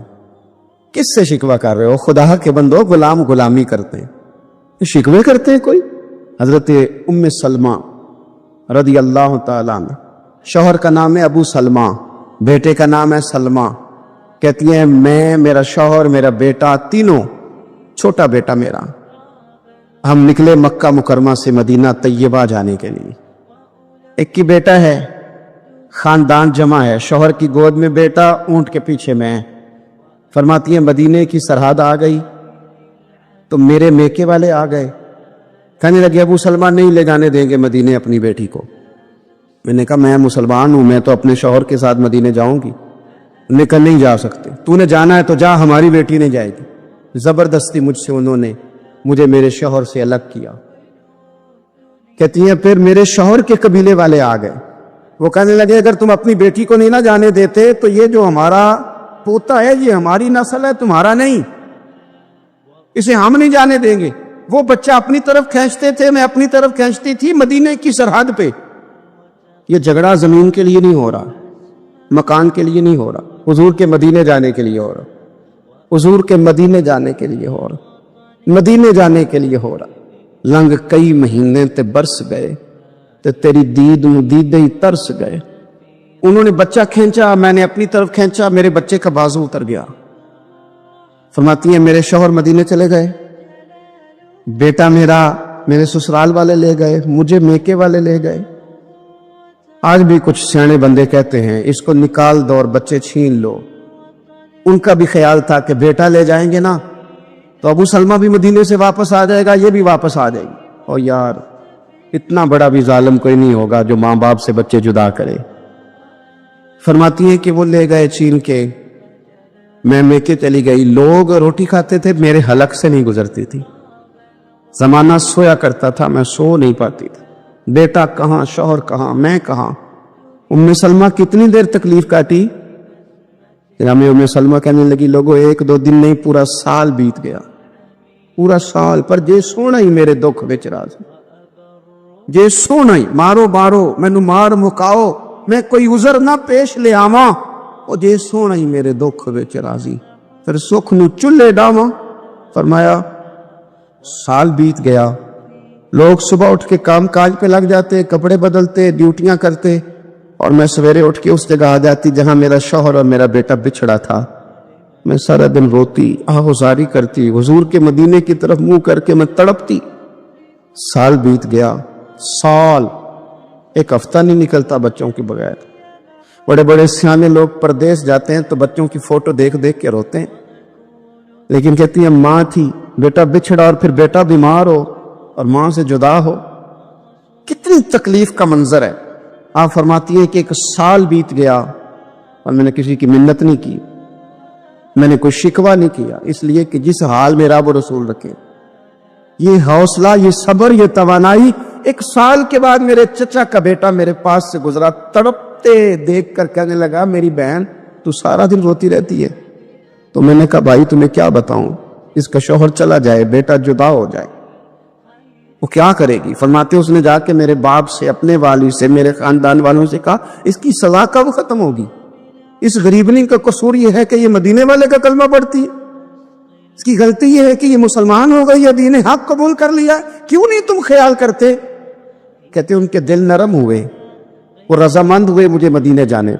پھر اس نے کوشش کی میرے سسرال پیغام بھیجے، کب بس کرو، اور بچہ تو چڑیا کا جدا ہو جائے تو وہ تڑپا کرتی ہے، اور تم نے ایک جیتی جاگتی ماں کا بیٹا جدا کیا ہے۔ وہ بھی نرم ہوئے، رب نے اسباب بنائے، میرا بیٹا مجھے ملا۔ کہنے لگے تو رہ جا، میں نے کہا نہیں، تم مسلمان نہیں ہو، تمہیں پتہ نہیں نا، میں یہاں نہیں رہ سکتی، مجھے مدینے ہی جانا ہے۔ اکیلی اتنا سفر، جنگلوں کا رستہ، پہاڑی رستہ طے کر لو گی؟ میں نے کہا میں کر لوں گی۔ جنوں ویکھ کے ٹھر دیاں اکھیاں نے تے جنوں ویکھ کے ٹھر دا سینہ ہے، ربا تیری ساری خدائی ایک کی تشہر مدینہ ہے۔ کہتی میں اونٹ پہ بیٹھی، بیٹا میں نے گود میں بٹھا لیا، میں سفر کرنے لگی، پر دل میں کھٹکا تھا کہ اتنا لمبا سفر، بیٹا چھوٹا ہے، کیسے کروں گی؟ کہتے مجھے عثمان بن طلحہ مل گئے، کہنے لگے کہاں جا رہی ہو بہن؟ میں نے کہا مدینے۔ کہنے لگے اکیلے جاؤ گی؟ میں نے کہا جانا تو ہے نا، کوئی ساتھ چلے نہ چلے پر شہر رسول تو جانا ہے نا۔ آپ فرماتی ہیں میں نے عثمان بن طلحہ سے نیک بندہ کوئی نہیں دیکھا، میرے اونٹ کی لگام تھام لی۔ جب مجھے اونٹ پہ بٹھاتے تھے نا، اونٹ بٹھا کے چلے جاتے تھے، میں بیٹھ جاتی تھی تو آ کے لگام تھامتے تھے۔ جب کہیں مجھے اتارتے تھے تو اونٹ بٹھا کے چلے جاتے تھے، میں اتر جاتی تھی تو اونٹ کو باندھتے تھے۔ سونا ہوتا تھا تو اونٹ بٹھا دیتے، میں اتر جاتی، وہ دور جا کے لیٹ جاتے۔ فرماتی تھی پھر میرے لیے میرے رب نے اسباب پیدا کیے اور میں مدینہ پہنچی، میں شوہر سے ملی، اور لوگوں میرے نصیب دیکھو، میں رہنے کہاں لگی؟ حضور کے مدینے میں، شہر رسول میں، شہر رہ پائے نظر ہوش میں آ، یہ کوبے نبی ہے، میں حضور کے حرم کی زمین اور قدم رکھ کے چلنا۔ ارے سر کا موقع ہے او جانے والے، مدینے کے خطے خدا تجھ کو رکھے، غریبوں فقیروں کے ٹھہرانے والے۔ کہتی ہیں میں وہاں بسنے لگی۔ آپ فرماتی ہیں مسلمانوں شاید مجھ سے زیادہ تکلیف کسی نے نہ سہی ہو، پر دیکھو 1 سال پورا میں تکلیف میں رہی، اور جب میرا صبر سال کو پہنچا، صبر کی عمر 1 سال ہوئی تو پھر رب نے بندوبست کیا، پھر میرے گھر والے بھی نرم ہو گئے، سسرال والے بھی نرم ہو گئے، رب نے میرے آنے جانے کے لیے ایک بندے کا بندوبست بھی فرما دیا، پھر میرا شوہر تک بھی میں پہنچ گئی، مجھے مدینہ الرسول بھی نصیب ہوا۔ 1 سال میں نے صبر کیا تھا، رب نے مجھے مستقل مدینے کا ٹھکانہ عطا فرما دیا۔ لیکن جو بندہ صبر ہی نہ کر پائے، جو صبر ہی نہ، جو کہ جی بڑی دور سے آیا ہوں، بڑی دیر ہو گئی، بڑا ٹائم ہو گیا، کب جا کے مسئلہ حل ہوگا، وہ جو آپ نے بتایا تھا وہ تعویذ کب اثر کرے گا، وہ دعا کب قبول ہوگی، وہ فلانا معاملہ کب، بھئی یہ ڈیٹ تو آپ کو رب رسول ہی دے سکتے ہیں، بندہ تو کوئی اطلاع ہی دے گا، پیغام ہی دے گا، دعا ہی کرے گا۔ اگر زندگی میں حوصلہ ہی نہیں ہوگا، اگر آپ کو یہ قرار ہی نہیں آئے گا، ٹھہرنا ہی نہیں آئے گا کسی میدان میں، دیکھیں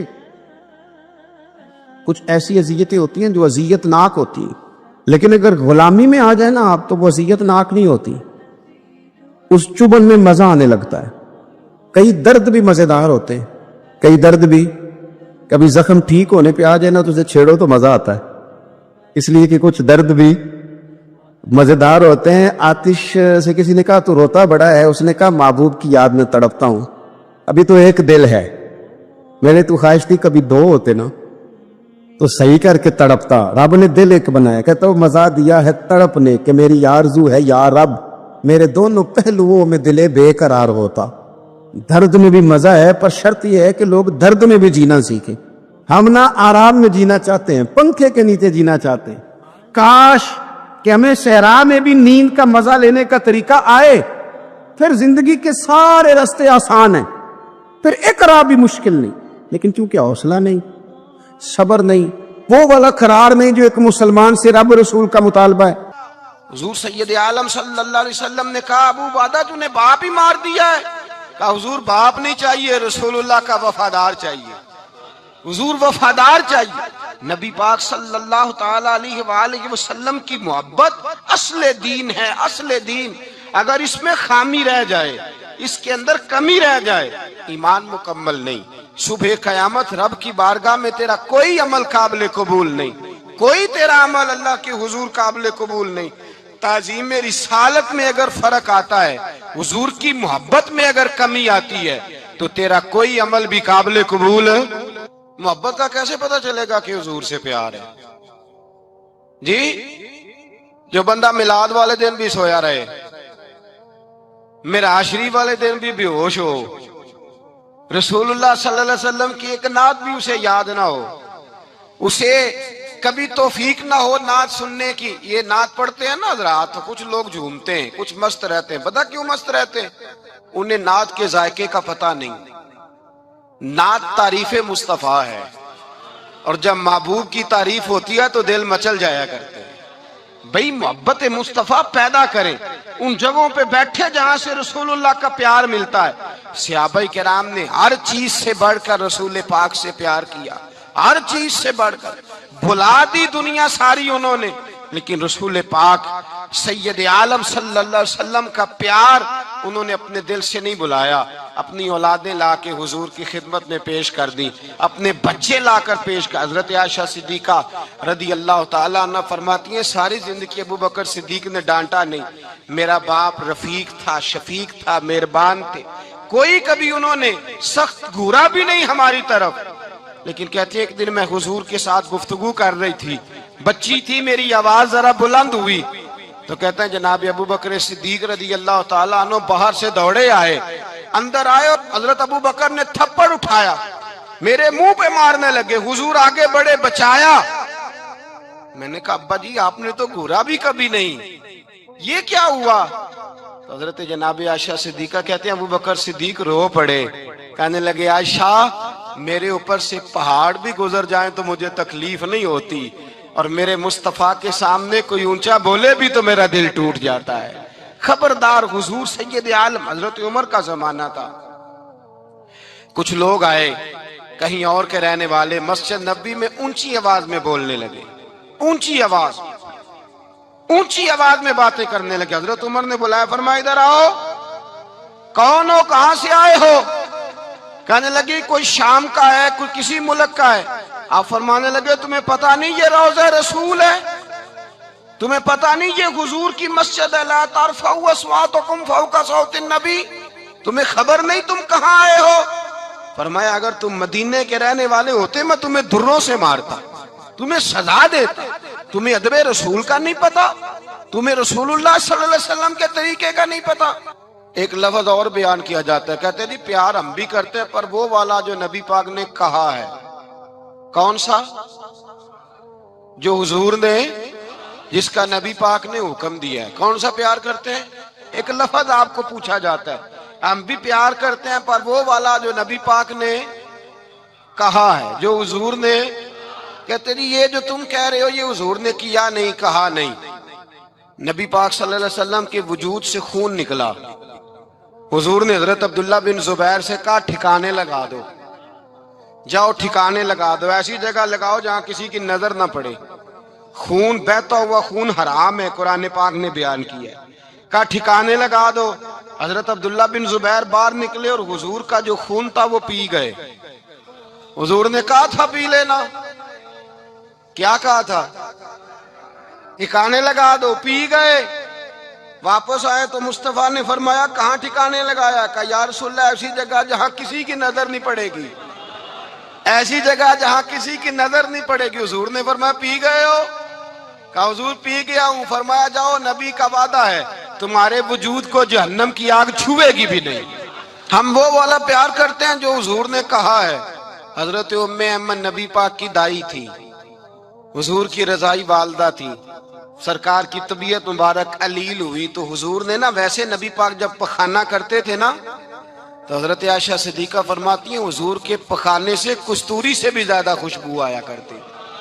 اور آپ حضرت انس بن مالک فرماتے ہیں حضور کھیتوں میں پخانے کے لیے جاتے، میں ساتھ جاتا، جہاں نبی پاک صلی اللہ علیہ وسلم پخانہ کرتے میں وہاں جا کے دیکھتا تو کوئی شے نہ ہوتی۔ میں کہتا ہوں حضور کہاں گیا؟ اللہ کے رسول فرماتے جب میں پخانہ کرتا ہوں تو زمین کھل جاتی ہے، میرا پخانہ اندر سمو لیتی ہے۔ حضور کے پخانے اور پیشاب سے کستوری کی خوشبو آتی تھی، کستوری کی خوشبو آتی تھی۔ ویکھن نوں تے ساڈے ورگا ہے پر اسی کدوں اس مول دے، آزم و ورشاں تے پھردا ہے اسی وچ گلیاں دے رول دے۔ لوگ تو کہہ دیتے ہیں نا 2 منٹ لگاتے ہیں، کوئی بشر آکھے کوئی نور آکھے، پیندا ہر پاسے ہوئی شور ڈٹھا، اللہ والے گالی مکا دیتی تساں ہور ڈٹھا تے اساں ہور ڈٹھا۔ اللہ والے گالی مکا دیتی تساں ہور ڈٹھا تے اساں اور ڈٹھا۔ حضرت ام ایمن رضی اللہ تعالی عنہ کہتی ہیں حضور نے پیشاب کیا، طبیعت مبارک علیل تھی تو لکڑی کے ایک برتن میں حضور نے پیشاب کیا اور کہا اماں جی اس کو باہر رکھا ہے، کہیں باہر ٹھکانے لگائیں۔ حضرت ام ایمن کہتی ہے میں نے اسے ہاتھ لگایا تو میرے وجود سے بھی خوشبو آنے لگی، میرا جسم مہکنے لگا۔ حضرت ام ایمن کہتی ہیں میں باہر جا کے نکال کے دکھاؤ کسی حدیث سے کہ رسول پاک نے فرمایا ہو میرا پخانہ پی جانا، میرا خون پی جانا۔ ہم وہ والا پیار کریں گے جو نبی پاک نے کہا ہے۔ حضور نے کہا ہے بچے کو کار لے کے دو، کیوں لے کے دیتے ہو؟ نبی پاک نے کہا ہے کہ بیگم صاحبہ کو 10 لاکھ روپے کا زیور لے کے دو، کیوں لے کے دیتے ہو؟ وہ والا پیار کریں گے جو حضور نے کہا ہے۔ او بھائی دنیا داری کا معاملہ آتا ہے تو کوئی سوال جواب نہیں کرتا، وہ والا پیار کروں گا جو حضور نے ارشاد کیا ہے۔ حضرت ام ایمن باہر گئیں، نبی پاک کا پیشاب مبارک پی گئیں، واپس آئیں تو حضور نے فرمایا اماں کہاں رکھا ہے؟ کہنے لگی محبوبہ وہاں رکھا ہے کسی کی نظر نہیں پڑے گی۔ حضور نے فرمایا پی گئی ہو؟ کہا حضور پی گئی ہوں۔ فرمایا جاؤ میرا وعدہ ہے قیامت تک تمہیں پیٹ کی بیماری کوئی نہیں لگے گی، جب تک زندہ رہو گی پیٹ کی بیماری۔ حضور نے کہا تھا کہ پی جانا۔ حضرت عثمان غنی رضی اللہ تعالیٰ عنہ کہتے ہیں میں حضور کے ساتھ ہوں، صلح حدیبیہ کے موقع پر عمرہ کرنے گئے، نبی پاک صلی اللہ تعالیٰ علیہ وسلم کے ساتھ 1500 صحابی، کفار نے روک دیا نہیں عمرہ کرنے دیتے۔ حضرت عثمان غنی رضی اللہ تعالیٰ عنہ کو حضور نے سفیر بنا کر کے بھیجا، فرمایا جاؤ قریش کے ساتھ جا کر کے تم معاہدات طے کر کے آؤ۔ حضرت عثمان غنی پہنچے، جب وہاں گئے جا کے بات چیت کی، اب سامنے کعبہ، جنہوں نے کعبہ نہیں دیکھا ان سے پوچھو کعبے کی قدر کیا ہے، اور جنہوں نے دیکھا ہے ان سے پوچھو دوبارہ دیکھنے کو دل تڑپتا کتنا ہے۔ سامنے کعبہ ہے. حضرت عثمان غنی کہتے ہیں سامنے کعبہ ہے. قریش مکہ کہنے لگے عثمان تم چاہو تو طواف کر لو، تم چاہو تو صحیح کر لو، تم چاہو تو حجر اسود کا بوسہ لے لو، پر ہم رسول اللہ صلی اللہ علیہ وسلم کو طواف نہیں کرنے دیں گے، وہ اگلے سال کریں گے. حضرت عثمان غنی رضی اللہ تعالیٰ عنہ وہاں کھڑے، حضور نے کو منع تھوڑی کیا تھا کہ وہاں جانا تو طواف نہ کرنا، وہاں جانا تو تم نے حجر اسود کا بوسہ نہیں لینا، وہاں جانا تو صفا مروہ پہ نہیں جانا، مقام ابراہیم پہ کوئی بات نہیں کی تھی حضور نے. حضرت عثمان غنی موجود ہے، قریش اجازت دیتے ہیں، کہتے ہیں وہ سامنے کعبہ ہے، کریں عبادت، پڑھیں نماز، کریں طواف. حضرت عثمان غنی کہنے لگے میں اتنی دیر تک کعبے کا طواف نہیں کروں گا جتنی دیر میرے رسول طواف نہیں کریں گے. سامنے کعبہ ہے، سامنے، مجھے کیا غرض تھی نماز کی، مجھے کیا خبر تھی سجود کی، یہ تو تیرے نقش پاک کی تلاش تھی جو جھکا رہا میں نماز میں. اور اقبال کہنے لگے اذان تو ازل سے تیرے عشق کا ترانہ بنی، اور نماز تو اس کے نظارے کا ایک بہانہ بنی. رسول اچھا ادھر بھی دیکھیں کمال ہے. ایک صحابی کہنے لگے حضور کے پاس بیٹھے ہم تو یہاں ترس رہے ہیں، عثمان تو طواف کر رہا ہوگا. کہہ کے نہیں بھیجا نبی پاک، حضور نے کہہ کر اس تعظیم کو حکم نہیں دیا. عثمان تو موجے کر رہا ہوگا، طواف کرتا ہوگا، حجر اسود کے بوسے لیتا ہوگا، صفا مروہ کی صحیح کرتا ہوگا، مقام ابراہیم پہ نفل پڑھتا ہوگا. جب وہ صحابی کہنے لگے تو حضور نے اس کی طرف دیکھا، فرمایا میرا عثمان میرے بغیر طواف کر ہی نہیں سکتا، وہ میرے بغیر مقام ابراہیم پہ نفل. اسی لیے تو بریلی کے امام کہتے ہیں حاجیو آؤ شہنشاہ کا روضہ دیکھو، کعبہ تو دیکھ چکے اب کعبے کا بھی کعبہ دیکھو، کعبہ تو دیکھ چکے اب کعبے کا بھی کعبہ دیکھو. بھائی یاد رکھیں رسول اللہ صلی اللہ علیہ وسلم کے صحابہ جو حضور کی تعظیم کرتے ہیں تو اس کا حکم نہیں دیا نبی پاک نے، لیکن وہ جانتے ہیں جب تعظیم کی باری آئے تو جو بھی کام تعظیم کا ہوگا، جو کام بھی عزت کا ہوگا وہ عزت دی جائے گی، وہ عزت بولیے، وہ عزت وہ دی جائے گی، وہ عزت وہ مرتبہ دیا جائے گا. رسول پاک سید عالم صلی اللہ علیہ وسلم کی ذات کے ساتھ صحابہ کا والہانہ پن، عقیدت رسول اللہ کی ذات کے ساتھ صحابہ کی، ہر چیز سے بڑھ کر وہ حضور سے پیار کرتے. نبی پاک صلی اللہ علیہ وسلم کی تعظیم کو اپنے ایمان پر فوقیت دیتے، کہتے یہی اصل ایمان ہے. ایک صحابی حضور علیہ السلام کی گھوڑے کو کجاوا باندھا کرتے تھے، کاٹھی ڈالتے تھے. حضور نے کہیں نہیں کہا کہ وضو کر کے ڈالنا، غسل کر کے ڈالنا، کہیں نہیں کہا. رسول پاک صلی اللہ علیہ وسلم رات کو کہہ دیتے کہ صبح جانا ہے تو گھوڑا تیار کر دینا، اونٹ تیار کر دینا. ایک دن اللہ کے محبوب سویرے اٹھے، گھوڑا تیار تھا، حضور بیٹھے تشریف لے گئے. جب تشریف لے گئے نبی پاک صلی اللہ علیہ وسلم تو حضور واپس آئے تو بلایا، ان سے ابھی کا نام تھا حضرت اسلح بن شریک. ان کو بلا کے حضور نے فرمایا یار آج کجاوا تو نے نہیں باندھا. وہ رونے لگے، کہنے لگے محبوبہ اس کا مطلب ہے میرا باندھنا آپ کو پسند آتا ہے، اس کا مطلب ہے میری خدمت قبول ہے. فرمایا تو نے نہیں باندھا؟ یا رسول اللہ نہیں. فرمایا کیوں نہیں باندھا؟ کیا جواب ہے، کیا حسن ہے. کہنے لگے یا رسول اللہ میں صبح اٹھا تو میرے اوپر غسل فرض تھا، اگر میں بغیر غسل کے ہاتھ لگاتا حضور کو نہیں نبی پاک کے گھوڑے کے کجاوے کو، کہ حضور گھوڑے کے کجاوے کو بغیر غسل کے ہاتھ لگاتا تو بے ادبی تھی، اور اگر غسل کرتا تو حکم ماننے میں دیر ہوتی تھی، یہ بھی بے ادبی تھی، لہذا کسی اور کی ڈیوٹی لگائی. صحابہ نے حضور کی وہ تعظیم کی جس کا حضور نے حکم نہیں دیا تھا نبی پاک نے کہ یہ والی تعظیم کرو. نبی پاک سید دیکھیں نا، ایک آدمی بیٹھا ہو کرسی پہ، اس کے ابا جی آ جائیں تو اس کو کہا جائے اٹھو تمہارے ابا جی آ گئے، بزرگ جگہ دو، تو کہے پہلے مجھے بخاری کی حدیث سناؤ کہ ابا آئے تو کرسی چھوڑنی چاہیے، پہلے بخاری سے نکال کے دکھاؤ.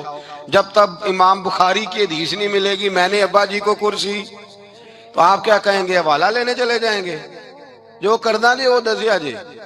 کیا کریں گے؟ اس کو کہیں گے تو پاگل ہے، تو بیوقوف ہے.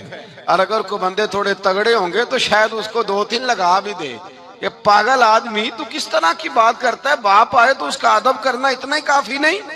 اس کے لیے تو کہتا ہے کہ نہیں پہلے مجھے حدیثیں صحیح نکال کے دو، دین کے مزاج کو سمجھے۔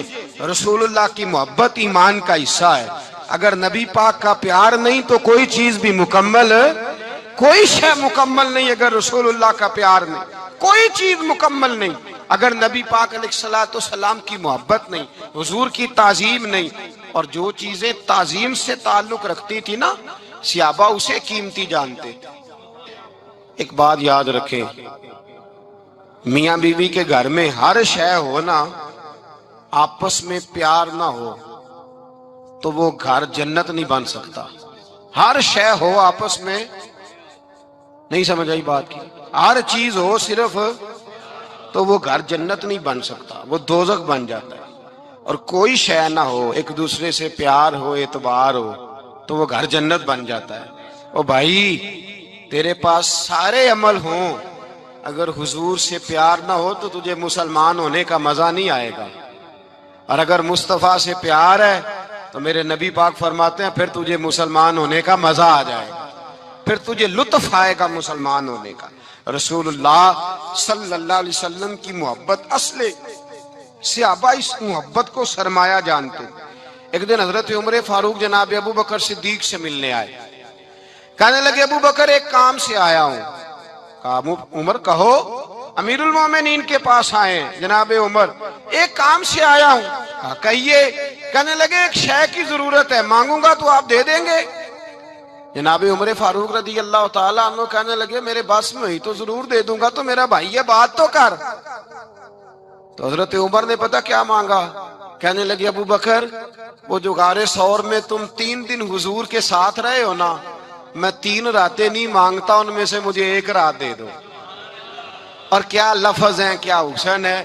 کہنے لگے عمر کی زندگی کی ساری نیکیاں لے لو، 3 راتوں میں سے 1 رات مجھے دے دو، 1 رات مجھے دے دو۔ حضرت ابو بکر صدیق رضی اللہ تعالیٰ عنہ رو پڑے، کہنے لگے میں نے کہا تھا جو بس میں ہوگا دوں گا، یہ تو میرے مصطفیٰ کی محبت ہے، یہ کسی کو دینا میرے بس کی بات ہے، یہ حضور کا پیار ہے جو میں نے سنبھال کے رکھا ہوا ہے، سنبھال کے پھر کے گلی گلی تباہ ہو کرے سب کی کھائے کیوں، دل کو جو عقل دے خدا تو تیری گلی سے جائے کیوں، جان ہے عشق مصطفیٰ روز فضو کرے خدا، ارے جس کو ہو درد کا مزہ وہ ناز دوا اٹھائے کیوں، اب تو نہ روک ہے غنی عادت سگ بگڑ گئی، پہلے ہی دن میرے کریم لقمہ تر کھلائے کیوں۔ میرے رسول کریم سید عالم صلی اللہ علیہ وسلم کی محبت ایمان کا حصہ ہے، صحابہ اسے سرمایہ سمجھتے تھے۔ حضور سے پیار کرنا، نبی پاک سید عالم صلی اللہ علیہ وسلم کے ساتھ غلامی کا رشتہ بنا کے رکھنا، حضور کی نعتیں پڑھنا، نبی پاک کے تذکرے چھیڑنا، حضور کے مدینے کے لیے رونا، نبی پاک علیہ السلام کی سیرت کی بات کرنا، حضور کی صورت کی بات کرنا، کبھی حضور کی شہزادیوں کی بات چھیڑنا، کبھی ازواج کی بات چھیڑنا، کبھی اصحاب کی بات چھیڑنا، کبھی میرے نبی کے ابو بکر کا ذکر کرنا، کبھی فاروق اعظم کی بات کرنا، کبھی عثمان غنی کی بات کرنا، کبھی مولا علی کی بات کرنا، کبھی حضرت زبیر بن عوام کی بات کرنا، کبھی حضرت خدیجہ کو سلام دینا، کبھی حضرت عائشہ صدیقہ پہ درود بھیجنا، کبھی سیدہ فاطمہ کے لیے تعریف کے کلمات کہنا۔ اور میرے نبی کے تو یہ بھی بڑا پسند ہے، یہ بھی حضور کا پیار ہے کہ اور کوئی کچھ نہ کرے، صرف بلال کے ہی تذکرے کرتا رہے، صرف حضرت بلال کا ہی ذکر چھیڑتا رہے، حسنین کریمین سے پیار کرتا رہے۔ حضور کا پیار ایمان کی جان ہے، یہ محبت رسول ہے جس نے امت مسلمہ کو زندہ رکھا ہوا ہے۔ اپنے سینے میں حضور کا پیار جاگزی کرے، ٹٹولے وہاں کہاں کھو گئی متاع رسول، وہ محبت مصطفیٰ کہاں چلی گئی۔ ہمارے لوگوں کو نعت سے پیار ہوتا تھا، مدینے سے پیار ہوتا تھا، حضور کے تذکرے سنا کرتے تھے۔ دل کا گلشن کھلائیے آقا، دل کا گلشن کھلائیے آقا، دل کا گلشن کھلائیے آقا، گردش بحر میں میری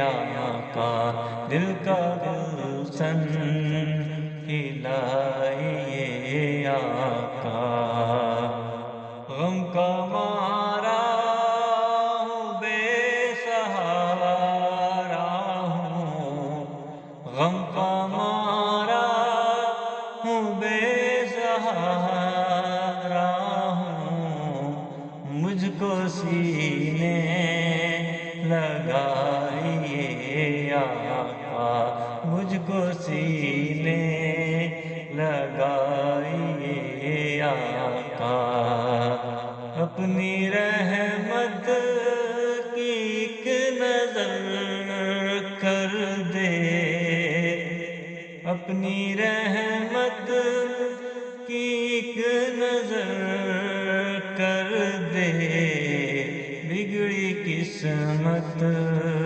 بنائیے آقا بگڑی قسمت بنائیے آقا دل کا گلشن کھلائیے آقا